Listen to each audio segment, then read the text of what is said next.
தேவைகள் நெருங்கி நின்ற போது அற்புதமாக பெருக வைத்தீர்.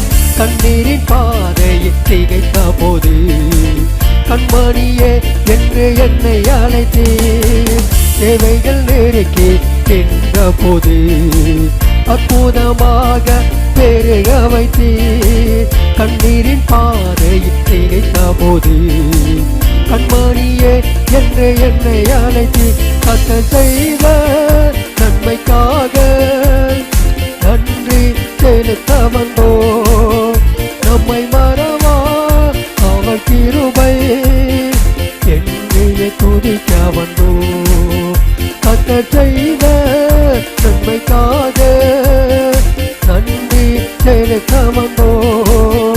நம்மை மறவா அவர் கிருபை என்னையே துதிக்க வந்தோ. இரண்டாவது ஒரு வசனத்தை வாசியுங்கள். எபிரேயருக்கு நிருபம் 3ஆம் அதிகாரம் 7ஆம் 8ஆம் வசனத்தை வாசியுங்கள். இன்று கர்த்தருடைய சத்தத்தை கேட்பீர்கள் என்றால் உங்கள் இருதயத்தை என்ன செய்யாதீங்க. அப்போஸ்தலனாகிய பவுல் சங்கீதம் 95 சொல்லப்பட்ட இஸ்ரவேலருக்கு எச்சரிப்பாய் கொடுக்கப்பட்ட வார்த்தையை இங்கே எடுத்து விசுவாசிகள் கர்த்தரை கோபப்படுத்தக் கூடாது என்பதை உணர்ந்து அவர்களை எச்சரிக்கும்படி இந்த வார்த்தையை எழுதுகிறார். இன்று பரிசுத்த ஆவியானவர் உங்களோடு பேசுவார் என்றால் நீங்கள் உங்கள் இருதயத்தை என்ன செய்யாதீங்க, கடினப்படுத்தாதிருங்கள். சோதனை நேரத்தில் குறிப்பாக ஒரு தேவ பிள்ளை கடினமான கால சூழ்நிலையில் இருக்கிறார்கள் என்றால் அவர்களோடு கண்டிப்பாக ஆண்டவர் நினைச்சுவாரு பேசுவார். பவுலுக்கு நெருக்கங்கள் வந்த போதெல்லாம் அந்த நெருக்கமான சூழ்நிலையில் அவரோடு இருக்க வேண்டியவர்கள் இல்லாத சூழ்நிலையில் நெருக்கம் ஊழியத்தில் இருந்த நேரத்திலெல்லாம் கர்த்தர் அந்த ராத்திரி அவனுக்கு தரிசனத்தில் வந்து பவுலே பயப்படாதே, உன்னோடு கூட இருக்கிறேன், ஒன்றும் உனக்கு நேரிடாது. Whenever Paul went under the time of trials, God had spoken with him. நீங்க அதை வேதத்தில் பார்க்கும்போது அப்போஸ்தலர் 18:9 கொரிந்துவிலே அவனுக்கு துன்பத்தை கொடுக்க மக்கள் முயற்சிக்கிறார்கள். அப்போ ஆண்டவர் சொப்பனத்தில் சொல்றாரு, ஒருவர் உனக்கு தீங்கு செய்வதில்லை, உன் கூட நான் என்ன செய்றேன், இருக்கிறேன். பவுல் சந்தித்த நெருக்கமான நேரத்தில் எல்லாம் கர்த்தர் அவரை சந்தித்து திடப்படுத்தி அவரை விடுவித்தது போல ஒரு தேவனுடைய பிள்ளை ஒரு சோதனை கஷ்டமான சூழலில் போகிறார்கள் என்றால் கண்டிப்பாக அந்த நேரத்தில் கர்த்தர் கண்டிப்பா அவளோடு என்ன செய்வார், பேசுவார். எதுக்காக பேசுவார்? அந்த சோதனையில் அவர்களை தப்புவிப்பதற்கான வழியை கொடுப்பார், அல்லது அவர்கள் மனதை திடப்படுத்த தைரியப்படுத்த கொடுப்பார். நாம் அந்த நேரத்தில் கர்த்தர் கொடுக்கிற வார்த்தைக்கு செவி கொடுக்க வேண்டும். அருமையான தேவனுடைய பிள்ளைகளே, துன்பமான நேரத்தில் மட்டுமல்ல, ஆண்டவர் எப்பொழுதுமே தன் ஜனங்களோடு பேசுவார். நித்தமும் அவர் நம்மோடு பேசுகிறவர். ஆண்டவர் நம்மோடு பேச வேண்டும் என்றால் நாம கர்த்தரோடு என்ன செய்யணும், பேசணும். பைபிள்ல ஒரு வசனம் உண்டு, நீதிமொழிகளின் புஸ்தகம் 8ஆம் அதிகாரம் 34ஆம் வசனத்தை வாசித்து பார்க்கையில் 8:34, என் வாசற்படியில் நித்தம் விழித்திருந்து, என் வாசப்படியில் நித்தமும் விழித்திருந்து, என் கதவு நிலையருகே காத்திருந்து, என் கதவு நிலையருகே காத்திருந்து எனக்கு செவி கொடுக்கிற மனுஷன் பாக்கியவான். அப்ப நித்தமும் விழித்திருந்தால் கர்த்தர் செவி கொடுக்கிறவன் என்றால் கண்டிப்பா என்ன செய்வார், ஒவ்வொரு சூழ்நிலைக்கு ஏற்றபடி பேசுவார். நம்முடைய தேவன் பேசுகிற தேவன்.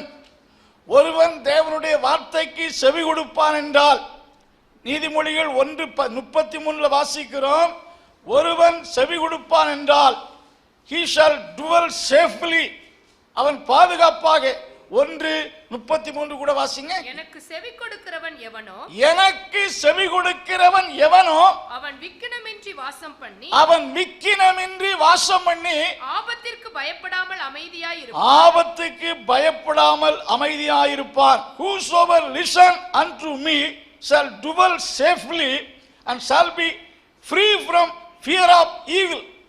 எனக்கு செவி கொடுக்கிறவன் விக்கினமின்றி ஆபத்துக்கு பாதுகாப்பாயிருப்பான். அப்ப ஆண்டவர் தம்முடைய ஜனங்களோடு இன்றைக்கும் பேசுவார். குறிப்பாக ஒரு சோதனை கஷ்டமான சூழ்நிலையில கண்டிப்பா ஆண்டவர் நினைச்சுவாரு, பேசுவார். இஸ்ரவேல் மக்கள் தேவனுடைய வார்த்தைக்கு செவி கொடுக்கும் போது அவர்கள் ஆச்சரியமாய் காக்கப்பட்டார்கள். நாம் தேவனுடைய வார்த்தை ஆலயத்தில் வரும்போது பெறுகிறோம். வேதத்தை வாசிக்கும் போது கர்த்தர் நம்மோடு பேசுவார். அல்லேலூயா. நிறைய பேர் இஸ்ரவேல் மக்களைப் போல ஆண்டவர் பேசுகிற வார்த்தைக்கு இருதயத்தை கடினப்படுத்துவார்கள். கடினப்படுத்தும் போது ஆண்டவர் நம்ம என்ன நோக்கத்துக்காக நம்மை விடுவிக்க, நம்மை உதவி செய்ய வார்த்தைகளை அனுப்புகிறாரோ அந்த வார்த்தை நம்மில் செயல்பட முடியாது. ஆகையால் தான் இன்று என்று சொல்லும் போது கர்த்தர் நமக்கு பேசுகிற வார்த்தைக்கு நாம செவி கொடுக்க வேண்டும். இருதயத்தை கடினப்படுத்த கூடாது. தேவனுடைய வார்த்தைக்கு செவி கொடுக்க காத்திருக்கும் போது கர்த்தர் நம்மை ஆசீர்வதிப்பார். இன்று கர்த்தருக்கு உங்களை என்ன செய்யுங்க, இன்றைக்கு பிரதிஷ்டை செய்தால் கர்த்தர் உங்களை ஆசீர்வதிப்பார். அர்ப்பணிக்கப்பட்ட மக்கள் செய்யக்கூடிய எந்த பணியிலும் ஆண்டவருடைய ஆசீர்வாதம் இருக்கும். இரண்டாவது, இந்த வசனத்திலே இன்று கர்த்தருடைய சத்தத்தை கேட்கணும், கர்த்தருடைய வார்த்தைக்கு செவி கொடுக்கணும். செவி கொடுக்க வேண்டும் என்றால் காத்திருக்க வேண்டும். ஓடிக்கொண்டே இருக்கிறவர்களோடு கர்த்தர் பேச முடியாது. காத்திருந்து செவி கொடுக்கிறவன், if you are waiting at the feet of Jesus, he will speak with you. அவருக்கு செவி கொடுத்தால், அவருடைய வசனத்துக்கு செவி கொடுத்தால் நீங்கள் பாக்கியவான்கள். இன்னொரு வசனத்தை உபாகமத்திலிருந்து இதுக்கு எடுத்துக்காட்டாக வாசிக்க விரும்புகிறேன். உபாகமம் 26ஆம் அதிகாரம், உபாகமம் 26:17-18 வாசிங்க. கர்த்தர் எனக்கு தேவனாய் இருப்பார் என்றும், நான் அவர் வழிகளில் நடந்து அவர் கட்டளைகளையும் அவர் கற்பனைகளையும் அவர் நியாயங்களையும் கைக்கொண்டு அவர் சத்தத்திற்கு கீழ்ப்படிவேன் என்றும் நீ இன்று அவருக்கு வாக்கு கொடுத்தாய். பாருங்கள், வசனத்தில் வாசிக்கிறோம், இன்றைக்கு ஆண்டவரே உம்முடைய வார்த்தைக்கு கட்டளைகளுக்கு நான் கை கொள்வேன் என்று நீ கர்த்தருக்கு வாக்கு கொடுத்தாய் என்றால் கர்த்தர் உனக்கு வாக்கு கொடுக்கிறார் என்னவென்று சொன்னால், கர்த்தரும் உனக்கு வாக்கு கொடுத்து உனக்கு சொல்லி இருக்கிறபடி நீ என்னுடைய கட்டளைகள் எல்லாம் கை கொண்டால் எனக்கு சொந்த ஜனமாய் இருப்பாய் என்றும். இந்த 17ஆம் வசனத்திலே இன்று அவருக்கு வாக்கு கொடுத்தாய், அவர் இன்று உனக்கு சொல்லுகிறார் என்ன சொன்னாங்கன்னா, வசனத்தை பார்க்கும் போது you have promised to the Lord this day to obey his command. மோசே சொல்றார், இன்றைக்கு ஆண்டவரை பார்த்து நீங்க எல்லாம் வாக்கு கொடுத்தீங்க, ஆண்டவரே உங்க வார்த்தைக்கு நாங்க என்ன செய்வோம், செவி கொடுப்போம், கீழ்ப்படிவோம் என்று நீங்க வாக்கு கொடுத்தீர்கள். உங்கள் தேவனும் உங்களுக்கு என்ன வாக்கு கொடுக்கிறார் என்றால், ஸ்தோத்திரம், கட்டளைகளை எல்லாம் கை கொண்டால் எனக்கு சொந்த ஜனமாய் இருப்பாய் என்றும் நான் உண்டு பண்ணின எல்லா ஜாதிகளை பார்க்கிலும். பாருங்க, நீங்கள் அவருடைய வார்த்தைக்கு செவி கொடுப்பேன் என்று வாக்கு கொடுத்தபடினாலே கர்த்தரும் உனக்கு வாக்கு கொடுத்து உனக்கு சொல்லி இருக்கிறபடி என் கட்டளை எல்லாம் என் சொந்த ஜனமாயிருப்பாய் என்றும். 19 வாசிங்க. நான் உண்டு பண்ணின எல்லா ஜாதிகளை பார்க்கிலும் புகழ்ச்சியிலும் கீர்த்தியிலும் மகிமையிலும் உன்னை சிறந்திருக்கும்படி செய்வேன் என்றும் நான் சொன்னபடியே நீ உன் தேவனாகிய கர்த்தரான எனக்கு பரிசுத்த ஜனமாய் இருப்பாய் என்றும் அவர் இன்று உனக்கு சொல்லுகிறார். நீங்கள் சொன்னபடி நீங்கள் சொன்னீர்கள், இன்றைக்கு ஆண்டவருக்கு செவி கொடுப்போம் என்று நீங்கள் கர்த்தருக்கு வாக்கு கொடுத்தீர்கள்.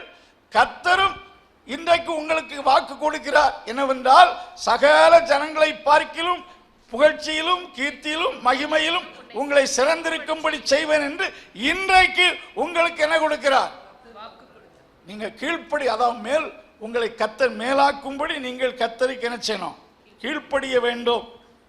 இதை என்ன சொன்ன இந்த வசனத்தை நம்ம, this is a mutual agreement with God and his people.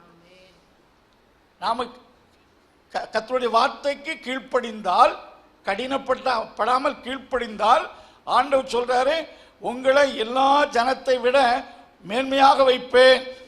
நாம இதை செய்வோம் என்றால் கர்த்தர் அதை செய்கிறார். இங்கே இஸ்ரவேல் மக்கள் ஆண்டவருடைய வார்த்தைக்கு கீழ்ப்படிவோம் என்று கர்த்தருக்கு முன்னிலையில் மோசேக்கு முன்பு வாக்கு கொடுத்தார்கள். மோசே சொல்றாரு, ஆண்டவரும் இன்றைக்கு உங்களை ஆசீர்வதிப்பேன் என்று உங்களுக்கு என்ன செய்கிறார்? வாக்கு கொடுக்கிறார். The day of obeying to God is the day of bringing blessings God. தேவனுடைய ஆசீர்வாதத்தை நமக்கு கொண்டு வரக்கூடிய நாட்கள். நாம தேவனுடைய வார்த்தைக்கு கீழ்ப்படுகிறோமா? ஆபிரகாமை கர்த்தர் எல்லாவற்றிலும் ஆசீர்வதித்தார். ஆபிரகாமுக்கு ஆண்டவர் சொன்ன எந்த வார்த்தையும் ஆபிரகாம் என்ன செய்யல? கீழ்ப்படியாமல் இருந்ததே கிடையாது. ஆண்டவர் ஆபிரகாமின் வாழ்க்கையில் 100% கீழ்ப்படிதலை கண்டார். ஆண்டவர் சொன்ன வார்த்தைக்கு கீழ்ப்படிந்தான். ஆகையினாலே கர்த்தர் அவனை என்ன செய்தார்? ஆசீர்வதித்தார். நாம் தேவனுடைய வார்த்தையை கேட்கிறோம், படிக்கின்றோம், ஸ்தோத்திரம். ஆனால் கீழ்ப்படிய வேண்டும். கீழ்ப்படிதல் தான் ஆசீர்வாதத்தை கொண்டு வருகிறது. உபாகம் 28 ஒரு லிஸ்டை கொடுத்தாரு. கீழ்ப்படிந்தா என்னென்ன பிரகாரம் என்ன செய்வாரு? ஆசீர்வதிப்பார். ஆகையினாலே கர்த்தருடைய வார்த்தையை கேட்கணும், இருதயத்தை கடினப்படுத்தக்கூடாது. அப்பொழுது கர்த்தர் இன்றைக்கு கீழ்ப்படிந்தால் நாளைக்கு ஆசீர்வாதம், இன்றைக்கு கீழ்ப்படிந்தால் நாளைக்கு ஆண்டவர் உங்களை மேன்மையும் புகழ்ச்சியும் கீர்த்தியுமாக வைப்பேன் என்று நீங்க வாக்கு கொடுத்தபடி, நீங்கள் அர்ப்பணித்தபடி தேவனுடைய வார்த்தைக்கு செவி கொடுத்தால் கர்த்தர் அதை செய்கிறார். அன்பின் கர்த்தாவே, இந்த நாளுக்காக துதிக்கிறோம். இந்த கொடுக்கப்பட்ட இந்த வார்த்தைகள் நம்முடைய பிள்ளைகளுக்கு ஆசீர்வாதமாக இருப்பதாக, இந்த வாரத்தின் நாட்கள் ஆசீர்வாதமாக இருப்பதாக, ஆண்டவருடைய கிருபை யாவரோடு இருப்பதாக. இயேசுவின் நாமத்தில் ஜெபங்கள் நல்ல பிதாவே.